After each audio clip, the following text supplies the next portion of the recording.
За самсгна 11-р сарын 1-ний техник шинжилгээ тавхан төрөгч байна. За энэ зураг дээр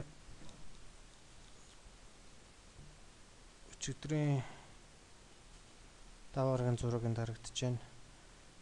За уналт маань эхний ээлжинд 39 цаг хүртэл унах гэсэн боловч 39-30 гэсэн цаг дээр нэлээд 3 орчим цаг байж байгаа. Доошоо огцом манад ороод ирсэн дараа нь 39 38 50 гэсэн цаг дээрээс нэлээд хэдэн цаг байж байгаа. Өнөөдөр ломб нэгдэхийн өмнөхөн манад ороод ирлээ. Одоо яг энэ тогтож байгаа цаг бол 37.76 гэсэн. Одоо энд харагдаж байна. Fibonacci-гийн 61.8 гэсэн ногоон шугам дээр ирчээ зогсож байна. Эндээс бид дахиад доошоо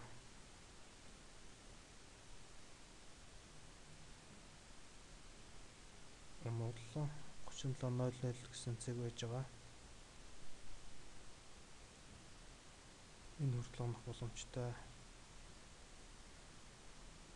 За эндээс өсөж байгаа тохиолдолд эргээд 38.50 гэсэн цагийг шалгана. Өнөөдрийн хөдөлгөөн ерөөхдөө иймэрхүү байна. 50 муу эврэж ерөөхдөө энэ доошоо 38 рүү ороод ирэх байх гэж бодож байна.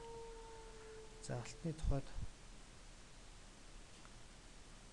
ерөөхдөө энд харагдж байгаа Fibonacci-гийн 50% тэмдэглэлийн цаг дээрээс бол ер нь жоохон сэтгэхгүй талдаа мөргөж ухарсан байдалтай.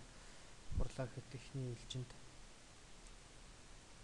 37.00 гэсэн цаг ойрхон байна. Өслөө гэхэд за сэтгэлсэн тохиолдолд 37.33 өслөөгөө тохиолдолд энд 17.25 сэтгэлсэн тохиолдолд 17.33 гэсэн цаг байна.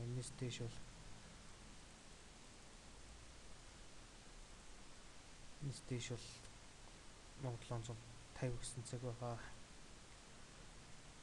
За энэ өглөө нэг зургал мэдээгээр 70-80 пип-дэшээс авсан. Ерөөдөө тогтвортой 78.12 гэсэн ханшинд хадгалсаар байна. Ухааны засгийн газраас өнөөдөртөө интервенц хийхгүй гэж яригдж байгаа. Ер нь бол 2-3 ухсраа интервенц хийнэ гэж ярьж байгаа. Эргээд энэ 78-50 гэсэн цэгийг бас сэтлэх хэрэгтэй болно. Интервенц хийж байгаа тохиолдолд өнөөдрийн хэмжлэг юм байна.